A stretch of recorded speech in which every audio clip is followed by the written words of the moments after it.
जय श्री कृष्णा। आषाढ़ शुक्ल पक्ष पद्मा एकादशी। धर्मराज युधिष्ठिर बोले, हे केशव, आषाढ़ शुक्ला एकादशी का क्या नाम है और उसमें किस देवता का पूजन किया जाता है तथा इसकी विधि क्या है, सो विस्तार पूर्वक कहिए। श्री कृष्ण कहने लगे, हे युधिष्ठिर, एक समय नारद जी ने ब्रह्मा जी से यही प्रश्न किया था।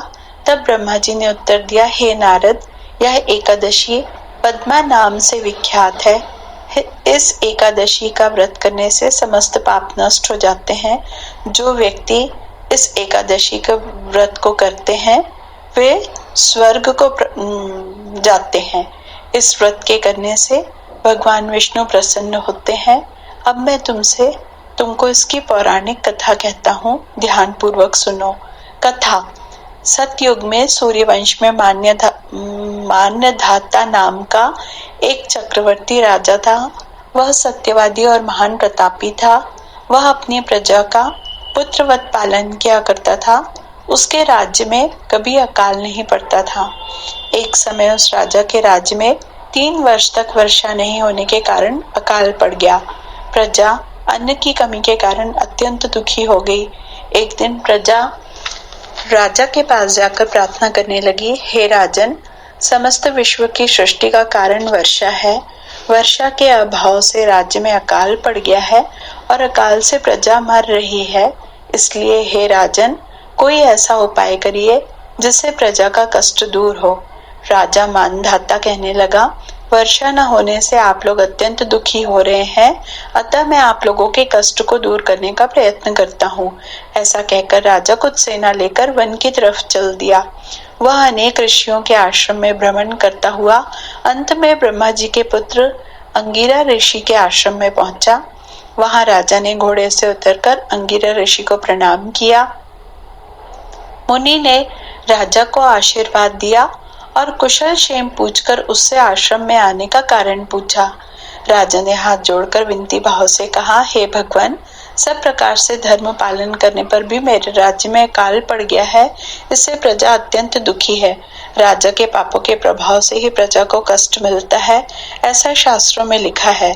जब मैं धर्मानुसार राज्य करता हूँ तो मेरे राज्य में अकाल क्यों पड़ा? अतः मुझे इस अकाल का कारण बताइए, साथ ही प्रजा के कष्ट को दूर करने का उपाय बतलाइए।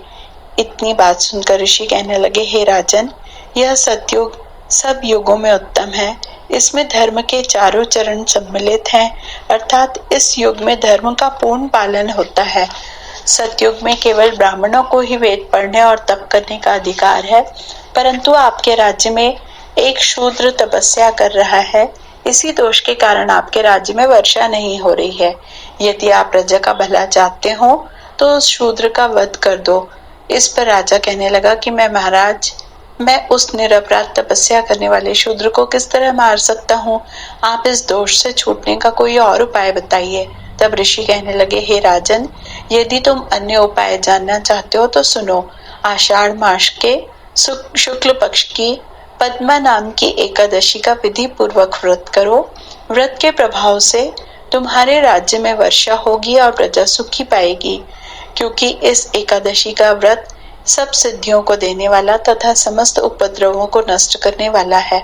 इस एकादशी का व्रत तुम प्रजा, सेवक तथा मंत्रियों सहित करो।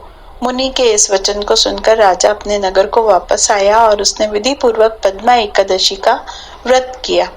उस व्रत के प्रभाव से राज्य में वर्षा हुई और प्रजा को सुख पहुंचा।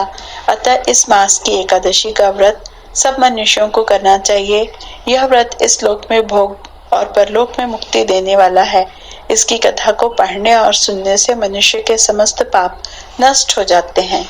जय श्री कृष्णा।